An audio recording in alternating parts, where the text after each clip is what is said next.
from the corner of my eyes I saw something like a needle of injection.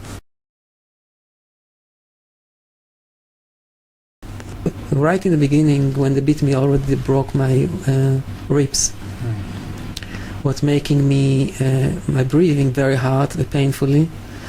They learn how to torture, and they learn that hitting with a telephone book or with a book on the head is just making brain shake or very heavy inside injuries, but it doesn't leave a sign outside. It doesn't make a wound. So they start to hit me with this telephone book of Amsterdam. Is quite big book, and in combination with the injections and electric shocks that they gave me, I was really away. Another methods is that they were taking almost my arm away, out, and putting it. I don't know exactly what they did, but it was very painful. And then he tell him like he's giving a hint that he want to put my head in the toilet, and a few more things that they say what I can't repeat. It's a shame to repeat what they were planning to do with me. Really shame, ordinary and vulgar in the same time. And I really believe that they're going to do this because they show me equipments that are used for this kind of torturing. And that was breaking me. They were waiting for me a few Zionists. They call themselves rabbis, but they are not rabbis.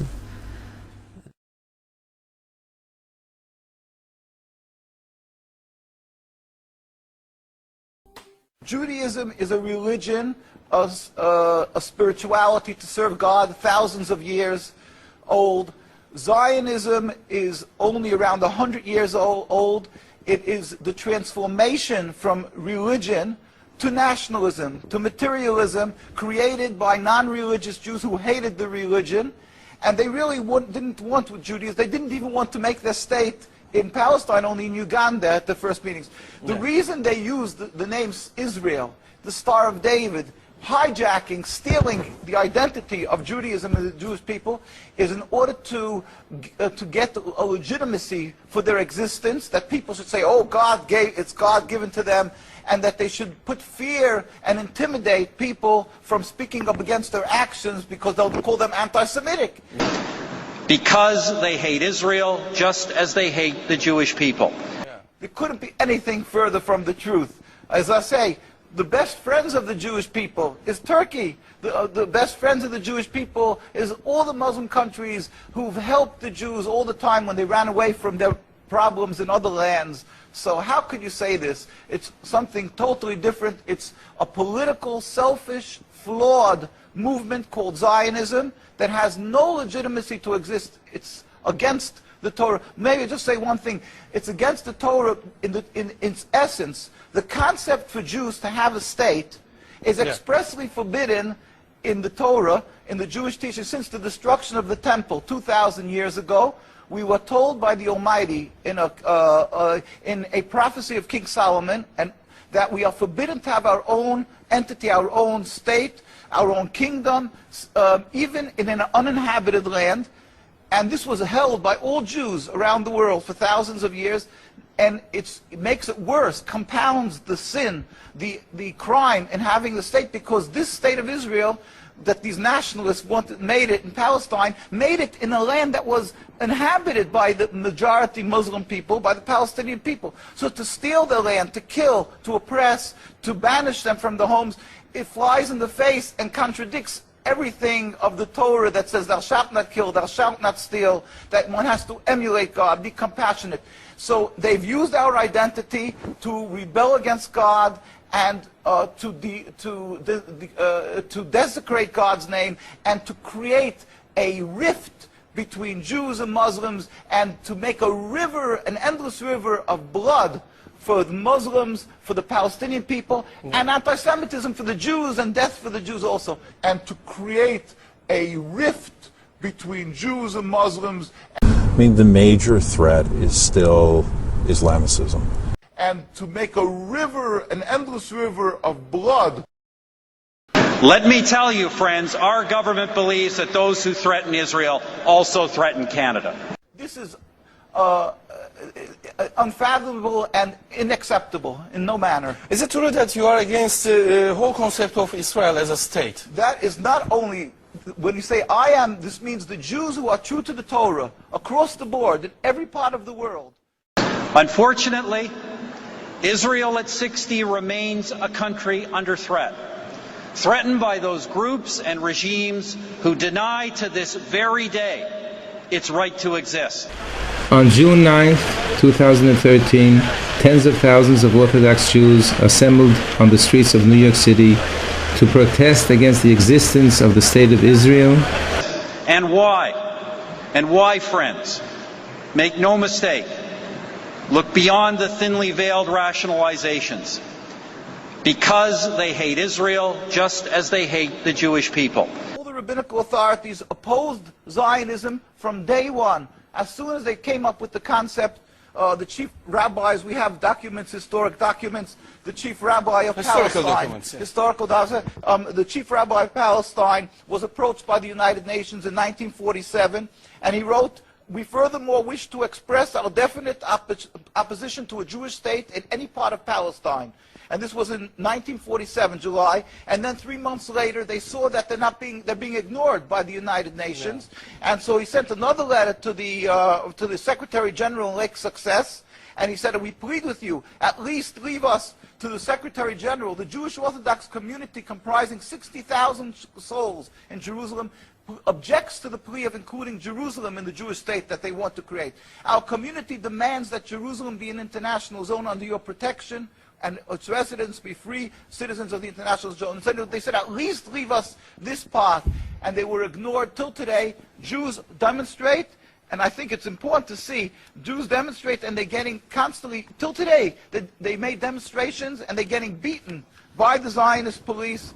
People can see this is an ongoing, people being beaten by the demonstrations. We have many on NKUSA, you can see the ongoing beating by the Zionist police because they demonstrate against the state, and because they demonstrate against the states willfully ignoring the laws of the Torah. Muslim countries, they don't do that. Muslim countries respect the Jewish graves. They dig up graves now of thousands of years old, and because they don't believe in the soul, they don't believe in God. Yeah. And what they're doing to the people in Gaza and Palestine is because they've taken God out of the equation. They are ready to sacrifice on the altar of Zionism to attain their goal of a land, anything that stands in the way. So the Jewish people's souls are snatched. They con people into supporting them, and they're doing what they're doing, the Nakba, to the people of Gaza and Palestine. We sent a delegation of rabbis to Palestine, to Gaza, just this summer. We went there. We brought them aid, and we embraced them and said, our hearts are with you. We feel your suffering. This is against God, against the Torah, and against the will of the Jewish people who are true to God. We pray for speedy and peaceful dismantlement of this impediment to peace, the state of Israel that has no legitimacy, that has caused the rift between religions. But when Israel, the only country in the world whose very existence is under attack, is consistently and conspicuously singled out for condemnation,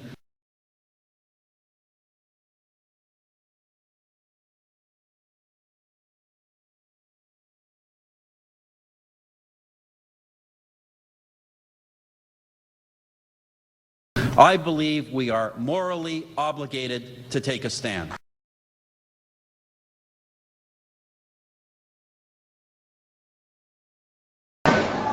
All of my life, Israel has been a symbol of the triumph of hope and faith.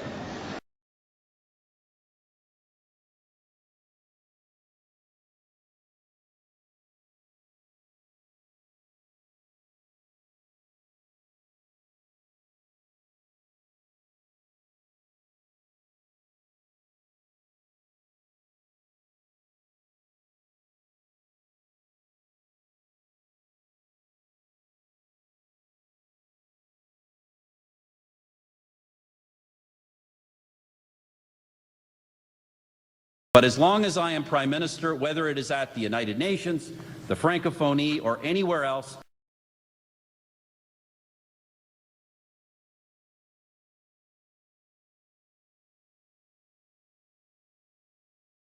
Whether it is at the United Nations or any other international forum.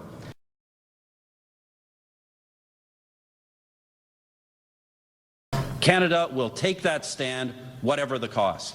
Leave us alone. Leave us to what we've been doing for 2,000 years before they came to try to assimilate us into them, before they tried to change us. Just leave us alone. And if they don't want to leave us alone, we'll make sure that they leave us alone. We're not going to allow them to destroy our community and our culture and our religion. The Israeli government has an army. They want to draft us into their army. The Jewish people have an army also. It's the army of our scholars, the army of our rabbis that have kept us alive throughout the years. We had our army mobilized in Manhattan this past Sunday. Those rabbis that spoke, those are our generals. We wanted our brothers in Israel, the boys, to see why the Jewish people were able to survive for 2,000 years. Number two is to show the Israeli government that all segments of Jewry are behind our Torah scholars and we're all against the draft. The easiest thing to do is simply to just get along and go along. Shema Yisrael, Atem Kirayvim Ayoim Lamelchumu Aloi Vaichem. In Sommer Hand Ungoib Mamelchume Kivaide, Leman Kvoid Hashem Vetoirusoi, Ibishayim Hashem, Nasser V'Natzliach. The message was, this common cause is so important. We are the rabbis themselves, hands-on. We're going to get together and we're going to join our voices in a chorus and tell the Israeli government, we have an army too. Those who threaten the existence of the Jewish people are a threat to all of us. We're here to tell them that they can declare war from today till tomorrow. We're not waving the white flag. Even now, there are those who would choose evil and who would launch another Holocaust if left unchecked. The day after the Israelis deployed from Gaza, redeployed to the borders from where they maintained the siege, they started immediately, the last settler left, to have sonic booms throughout the night, which clearly was designed to disturb everybody. You just hear this immense sound, and it's as if a blanket of air literally just knocks you down, and then you hear the plane flying. And you know, after intense pressure was causing severe trauma and miscarriages, and it went to the Israeli High Court, and they said we can't rule on this because it's a security matter, which is the usual response. So what was unthinkable for Jewish children when there were still some in Gaza became something that they inflicted upon Palestinian children. And it was really a case of a few hours after there were only Palestinian children in Gaza that this torture was implemented. History shows us. My father was in Auschwitz concentration camp. My late mother was in Majdanek concentration camp. Every single member of my family on both sides was exterminated. Both of my parents were in the Warsaw Ghetto Uprising. And it's precisely and exactly because of the lessons my parents taught me and my two siblings that I will not be silent when Israel commits its crimes against the Palestinians. And I consider nothing more despicable than to use their suffering and their martyrdom to try to justify the torture, the brutalization, the demolition of homes that Israel daily commits against the Palestinians. So I refuse any longer to be intimidated or browbeaten by the tears. If you had any heart in you, you would be crying for the Palestinians, not for what's being done.